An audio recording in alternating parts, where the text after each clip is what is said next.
नमस्कार प्यारे मित्रों, आप सबका मेरे चैनल अनमोल प्राचीन ज्ञान में हार्दिक स्वागत है। इस चैनल के माध्यम से मैं लुप्त हो रहे प्राचीन ज्ञान को आप सभी तक पहुंचाना चाहती हूं और आशा करती हूं कि इस चैनल को सब्सक्राइब करके आप सब मेरा सहयोग करेंगे और उत्साह बढ़ाएंगे। तो चलिए इस कहानी को शुरू करते हैं। इसमें मैं एक गौ माता की कहानी लेकर आई हूँ, जो कि बहुत ही प्राचीन कहानी है और बहुत ही सुंदर कहानी है। इस कहानी को सुनने मात्र से हमारे शरीर से रोग और कष्ट मिट जाते हैं।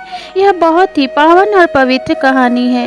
कहानी को शुरू करने से पहले आप सभी से अनुरोध है कि इस कहानी को पूरा सुने, अच्छे कमेंट किया करें और अगर आप इस चैनल पे नए हैं तो चैनल को सब्सक्राइब करें, बेल आइकन को प्रेस करें ताकि वीडियो के नोटिफिकेशन सबसे पहले आपको प्राप्त हो सके। तो चलिए इस गौ माता की प्राचीन कहानी को शुरू करते हैं। यह बहुत ही प्राचीन समय की बात है। एक नगर में एक गौ माता और उनके पति और उनका एक बछड़ा निवास करते थे। गांव के पास ही एक छोटा सा जंगल था। वे तीनों वहीं रहते थे। आप सभी को तो पता ही होगा कि गौ माता हमेशा से ही दिव्यता का प्रतीक रही हैं और गौ माता इस धरती पे जन कल्याण के लिए ही आई हैं और गौ माता से सभी चीज़ें जो हमें प्राप्त होती हैं वे सारी चीज़ें ही दिव्य होती हैं और उससे जन का कल्याण होता है। जैसे कि गौ माता से प्राप्त होने वाला दूध हमें बहुत ही शक्ति प्रदान करता है। गौ माता से प्राप्त होने वाला घी हर शुभ कार्यों में उपयोग किया जाता है। हवन में इसका उपयोग किया जाता है। यानी कि गौ माता हमें जो भी चीज़ें प्रदान करती हैं वे सभी चीज़ें दिव्य होती हैं। घी, दूध, गौमूत्र, गोबर यानी कि सभी चीज़ें उपयोग में लाई जाती हैं और बहुत ही ज़्यादा शुद्ध मानी जाती हैं और गौ माता से जुड़े हुई हर एक वस्तु ही पवित्र मानी जाती है और धार्मिक ग्रंथों में भी इनका उल्लेख किया गया है कि गौ माता का सेवा करने वाला व्यक्ति कभी भी दुखी नहीं रहता है। जो भी व्यक्ति संसार में सच्चे मन से गौ माता की सेवा करते हैं और अपने भोजन का पहला निवाला गौ माता को खिलाते हैं उनके घर में हमेशा ही धन की वृद्धि होती है, काया में सुख प्राप्त होता है और गौ माता हमेशा ही उन्हें अपना आशीर्वाद प्रदान करती रहती हैं। तो चलिए इन गौ माता की इस पवित्र कहानी को शुरू करते हैं। तो गौ माता के साथ उनके पति नंदी महाराज रहा करते थे और उनका एक पुत्र भी था। तो तीनों ना आपस में बहुत ही प्रेम से रहा करते थे। उनके दिन बड़े ही हंसी खुशी और उल्लास से बीत रहे थे। इसी तरह कुछ दिन बीतने के बाद गौ माता बीमार हो गई और उनका बहुत ही ज़्यादा स्वास्थ्य बिगड़ने लगा। धीरे धीरे दिन प्रतिदिन उनके स्वास्थ्य में गिरावट आने लगी। अब उनके पति बैल को बहुत ही ज़्यादा चिंता होने लगी कि अगर हमारे गौ को कुछ हो गया तो मेरा ध्यान कौन रखेगा, मेरे बच्चे का ध्यान कौन रखेगा, मैं अपनी गाय के बिना बिल्कुल भी नहीं रह सकता। इतना ही मन में विचार करते हुए वह बहुत ही चिंतित होने लगे। उस बछड़े को भी अपने माँ की बहुत ज़्यादा चिंता थी। वह मन में विचार करने लगा कि अगर मेरी माँ को कुछ हो गया तो मैं किसके साथ अपना जीवन व्यतीत करूँगा, कौन मेरा देखभाल करेगा, कौन मुझे स्नेह और प्यार दुलार देगा। यही सोचते हुए बहुत ही दुखी मन से वह दोनों पिता और पुत्र विचार करने लगे कि ऐसा क्या किया जाए कि गौ की तबीयत पहले जैसी अच्छी हो जाए और गौ माता पहले से ही अच्छी और हष्ट पुष्ट होकर उनके साथ पहले की भांति रहने लगे। इसी बात की चिंता में बैठे हुए बैल के मन में यह विचार आया कि क्यों न मैं इस नगर के राजवैद्य के पास जाकर उन्हें बुला कर ले आऊं और उनसे अपनी पत्नी की तबीयत में सुधार करने के लिए प्रार्थना करूं। ऐसा मन में विचार करते हुए बैल ने अपने पुत्र से कहा कि पुत्र, तुम अपने माँ के पास रहो और अपने माँ का ध्यान रखना। तब तक मैं इस नगर के राजवैद्य को बुलाकर लाता हूँ। वे अवश्य ही गाय की तबीयत में सुधार करने में हमारी मदद करेंगे और मेरी पत्नी और तुम्हारी माता गौ माता पहले की तरह ही स्वस्थ हो जाएगी और हमारे साथ हंसी खुशी जीवन व्यतीत करेगी। इतना अपने पुत्र से कहते हुए बैल ने विदा लेकर नगर के राजवैद्य के लिए प्रस्थान किया और राजवैद्य के पास पहुंचकर उनसे प्रार्थना करने लगा कि आप हमारे साथ चलिए और मेरी पत्नी के स्वास्थ्य को सुधार करने में मेरी सहायता कीजिए। आपकी बड़ी कृपा होगी आपको देने के लिए मेरे पास धन तो नहीं है, लेकिन मैं अपना बहुत सारा आशीर्वाद आपको अवश्य देकर जाऊंगा। आपको तो पता ही है कि बैल हमेशा ही भगवान शंकर की सवारी होते हैं और भगवान नंदी के स्वरूप होते हैं। तो मैं जो भी आपको दुआ दूंगा, उस दुआ से आप हमेशा सुखी रहेंगे। इतना बैल का वचन सुनकर राजवैद्य खुशी खुशी बैल के साथ चलने के लिए जंगल में जाने के लिए तैयार हो गए। जब राजवैद्य जंगल में पहुंचकर गौ माता की तबीयत का निरीक्षण करने लगे, तो उन्हें इस बात का एहसास हुआ कि गौ माता की स्थिति बहुत ही ज़्यादा खराब हो चुकी है और उनकी तबीयत बहुत ही नाजुक हो चुकी है। राजवैद्य ने फिर भी अपनी कोशिश में कोई कमी नहीं रखी और 6 से 7 दिनों तक गौ का इलाज करते रहे, लेकिन गाय की तबीयत में कोई भी सुधार नहीं आया। अब तो गाय के पति बैल को बहुत ही ज़्यादा चिंता होने लगी। उन्हें ऐसा लगने लगा कि कहीं गौ माता मृत्यु को भोग ना लग जाए, मृत्यु को प्राप्त न हो जाए। उसके बछड़े को भी यही चिंता सताने लगी कि कहीं उसकी माता मृत्यु को प्राप्त न हो जाए। अगर ऐसा हो गया तो उनकी तो ज़िंदगी ही उजड़ जाएगी। उनके साथ कौन रहेगा, उन्हें प्रेम और स्नेह कौन करेगा। ऐसा विचार करते हुए वे दोनों रोने लगे और विलाप करने लगे। इस पर राजवैद्य ने उन्हें बहुत ही हिम्मत और ढाढ़स दिया और ऐसा कहा कि आप लोग चिंता मत कीजिए, गौ माता की तबीयत में अवश्य ही सुधार होगा, लेकिन इसका एक बहुत ही दुर्लभ और कठिन उपचार है, जिसके लिए आप दोनों पिता पुत्र को बहुत ही कड़ी मेहनत करनी होगी और 2 दिनों के अंदर अंदर अगर आपने ऐसा कर दिया तो गौ माता की तबीयत में अवश्य ही सुधार हो जाएगा और वे पहले की तरह अच्छी और स्वस्थ हो जाएंगी और खुशी खुशी आप सभी के साथ रह पाएंगी। मैं भी चाहता हूँ कि गौ माता की तबीयत अच्छी हो जाए, क्योंकि गौ माता का जन्म ही जन कल्याण के लिए हुआ है और ऐसी अतुल्य दिव्य वस्तु का नष्ट होते मैं नहीं देख सकता, क्योंकि गौ माता इस धरती पे देवी देवता का साक्षात रूप है। इनके हर अंग में देवी देवता का वास होता है। नख से लेकर सिख तक देवी देवता का आशीर्वाद प्राप्त होता है। यहाँ तक कि भगवान श्री कृष्ण भी गौ माता को पूजा करते थे और गौ माता की सेवा किया करते थे और उनमें गौ से बहुत ही ज़्यादा प्रेम किया करते थे और गौ माता भी भगवान श्री कृष्ण के बिना नहीं रह पाती थी। गोपियाँ भी गौ के साथ भगवान की सेवा किया करती थी। जब बैल ने वैद्यराज की ऐसी बातें सुनी तो उनसे शीघ्र ही उपचार पूछा और कहने लगे कि बताइए कौन सा ऐसा उपाय है जिसे करने से मेरी पत्नी गौ अच्छी हो जाएंगी और मेरे साथ पहले की भांति रहने लगेंगी। इस पर वैद्यराज बोले कि इस जंगल से बहुत दूर पहाड़ी के उस पार एक नदी है। उस नदी के पार एक संगीतकार रहते हैं। अगर उनसे जाकर आप संगीत सीख कर आते हैं और गौ माता को नित्य सुनाते हैं तो गौ माता की तबीयत अच्छी होने लगेगी। तब बैल ने प्रश्न किया कि संगीत में ऐसा क्या जादू होता है जो औषधि से नहीं ठीक होता, वो संगीत से कैसे ठीक हो सकता है। इस पर वैद्यराज ने जवाब दिया कि संगीत चिकित्सा भी एक चिकित्सा होती है और इससे बहुत तनावग्रस्त लोगों को तनाव से मुक्ति मिलती है और इस चिकित्सा से भी बहुत बुरे स्थिति में पहुंच के रोगी भी स्वस्थ हो जाते हैं, अच्छे हो जाते हैं। लेकिन वहां तक पहुंच पाना बहुत ही दुर्लभ है, क्योंकि बीच में एक बहुत ही बड़ी नदी पड़ती है जिसे आपके लिए पार कर पाना असंभव होगा। अगर आपके बदले कोई और जाकर वहां से संगीत सीख कर आए तब यह संभव हो सकता है, क्योंकि गौ माता की तबीयत बहुत ही ज़्यादा खराब हो चुकी है और 2 दिनों के अंदर इन्हें संगीत चिकित्सा नहीं मिली तो इनकी तबीयत अच्छी नहीं हो पाएगी। बैल ने जब वैद्यराज की ऐसी बातें सुनी तो उनकी चिंता और बढ़ गई और वह मन में विचार करने लगे कि अब मैं भला उस नदी के पार संगीत सीखने के लिए किसे भेजूं? कौन मेरा यह कार्य करने के लिए तैयार होगा? गाय की तबीयत के बारे में सुनकर जंगल के सारे जीव जंतु एक एक करके गाय को देखने के लिए आने लगे। धीरे धीरे पशु पक्षियों और जानवरों का तांता लग गया।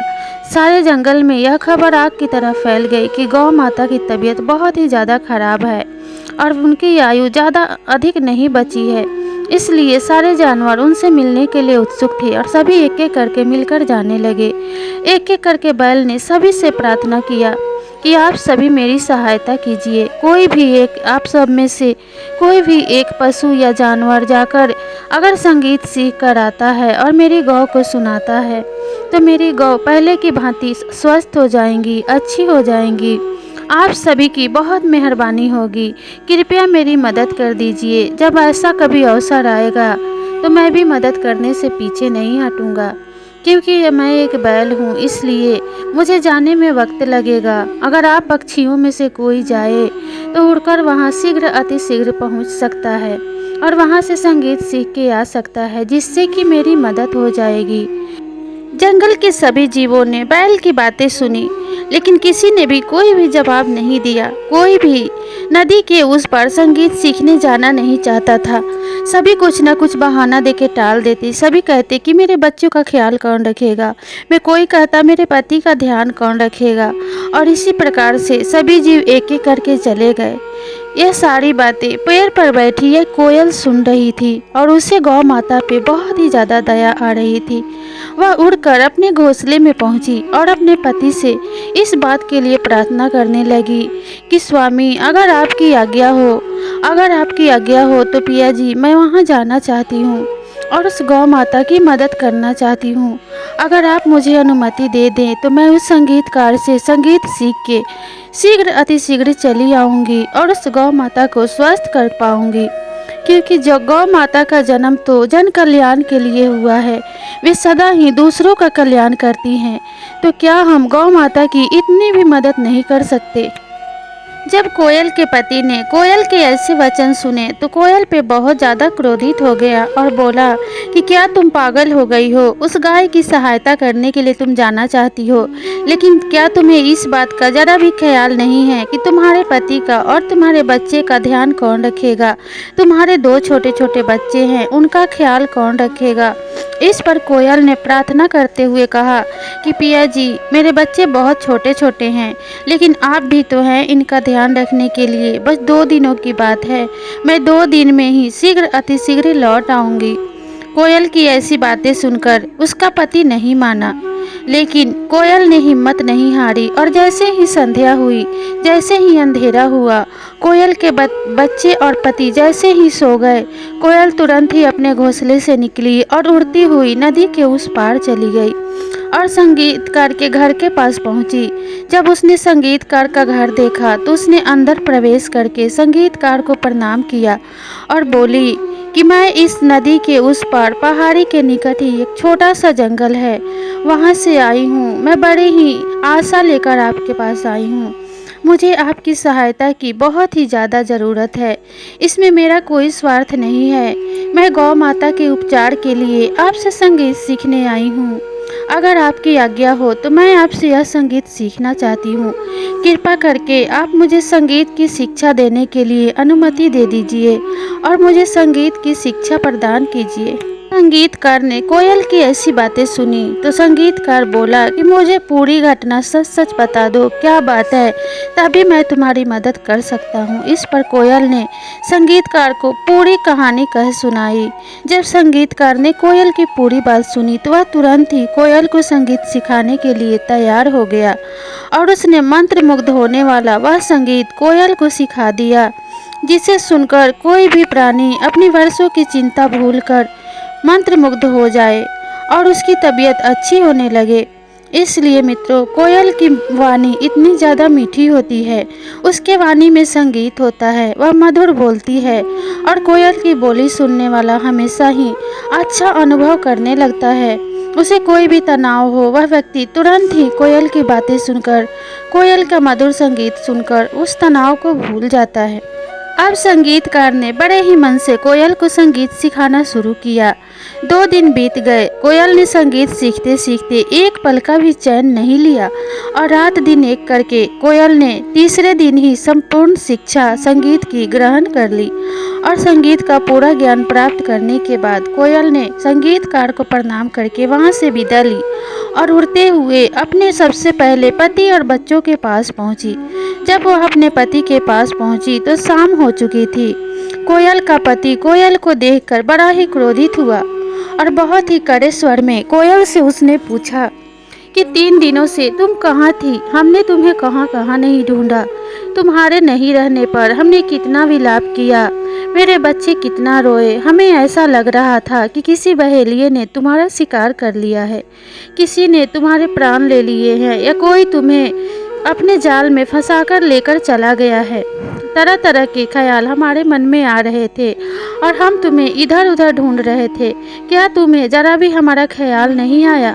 इस पर कोयल ने अपने पति से बहुत ही मधुर स्वर में जवाब दिया।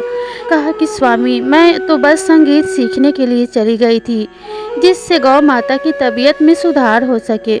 किसी भी निसहाय व्यक्ति की सहायता करना ही तो हर एक जीव का प्रथम कर्तव्य होता है। मैं तो अपने उसी कर्तव्य का पालन करना चाहती हूँ। कोयल के घोंसले के पास ही बहुत सारे पक्षी रहा करते थे। उनका भी अगल बगल में बहुत सारा घोंसला था। जब सारे पक्षियों ने कोयल और कोयल के पति की बातें सुनी तो सारे पक्षी मिलकर कोयल के पति को समझाने लगे और यह कहने लगे कि कोयल ने कुछ गलत नहीं किया है, वह दूसरे की सहायता करने के लिए गई थी, जिसमें कुछ भी अनुचित नहीं है। आपको कोयल के ऊपर क्रोध नहीं करना चाहिए, बल्कि आपको तो कोयल की प्रशंसा करनी चाहिए। उसने बहुत ही हिम्मत का कार्य किया है, जो हम में से कोई भी नहीं कर पाया, वह कोयल ने अकेले ही कर दिखाया है। यह सुनकर कोयल के पति का क्रोध शांत हुआ और उसने कोयल को क्षमा कर दिया। तब कोयल बहुत प्रसन्न हुई और अपने पति से आज्ञा लेकर वह फौरन ही वैद्यराज के पास पहुंची। जब वैद्यराज को उसने यह खबर सुनाई कि मैं संगीत सीख कर आ गई हूँ, अब आप गौ माता का उपचार कर सकते हैं, तब वैद्यराज फौरन ही गौ माता के पास आए और कोयल से यह अनुरोध किया कि तुम जाकर गौ माता के कानों के पास बैठ जाओ और अपना संगीत सुनाना प्रारंभ कर दो। कोयल ने वैसा ही किया। वह गौ माता के कानों के पास बैठ गई और जाकर अपना संगीत सुनाना प्रारंभ किया। जब गौ माता कोयल का संगीत सुनने लगती तो मंत्रमुग्ध हो जाती और सारा तनाव भूलकर वह अच्छा महसूस करने लगती। इसी प्रकार से गौ माता का इलाज चालू हो गया। नित्य प्रतिदिन उनकी संगीत चिकित्सा होने लगी। उनके चिकित्सा से उनको लाभ भी होने लगा। धीरे धीरे गौ माता की तबीयत में सुधार होने लगा और 2 महीनों के लगातार चिकित्सा के फलस्वरूप उनकी तबीयत अच्छी हो गई। अब वे पहले की भांति स्वस्थ हो गई और अपने बच्चे और पति के साथ खुश रहने लगी। जब गौ माता को यह पूरी बात पता चली कि कोयल ने उनके प्राण बचाने के लिए कितने कष्ट उठाए हैं, तो गौ माता ने कोयल को धन्यवाद दिया और कोयल को यह आशीर्वाद दिया कि तुम्हारी वाणी हमेशा ही संगीतमय रहेगी, तुम्हारी वाणी हमेशा ही मीठी रहेगी। तुम्हारे वाणी को सुनने वाला कोई भी व्यक्ति तुम्हारी हमेशा ही तारीफ किया करेगा। तुम्हारी वाणी को सुनने वाला कोई भी व्यक्ति हमेशा अच्छा महसूस करेगा और तुम्हारी वाणी को सुनते ही मंत्रमुग्ध हो जाया करेंगे। तुम अपनी मीठी वाणी की वजह से पूरे पक्षी जाति में प्रसिद्ध हो जाओगी। मीठी वाणी के लिए हमेशा ही कोयल का नाम लिया जाएगा। कोयल ने जब गौ माता के ऐसे वचन सुने तो बहुत प्रसन्न हुई और गौ माता को प्रणाम करके अपने पति और बच्चों के पास लौट गई। तब से ही मित्रों, हमेशा ही कोयल की मीठी वाणी सुनकर कोई भी व्यक्ति अपना तनाव भूल जाता है और अपनी सारी चिंताओं को दूर रख के कोयल के मीठे स्वर में गुम हो जाता है और खो जाता है, क्योंकि कोयल को गौ माता का आशीर्वाद प्राप्त हुआ था और इस प्रकार कोयल ने गौ माता की जान बचाई थी। इसी के फलस्वरूप कोयल को यह मीठी वाणी और संगीत भरा स्वर प्राप्त हुआ था। गौ माता और कोयल की यह पवित्र कहानी आप सबको कैसी लगी, हमें कमेंट करके ज़रूर बताइएगा। और कहानी अच्छी लगी हो तो वीडियो को लाइक, शेयर और सब्सक्राइब ज़रूर कीजिएगा।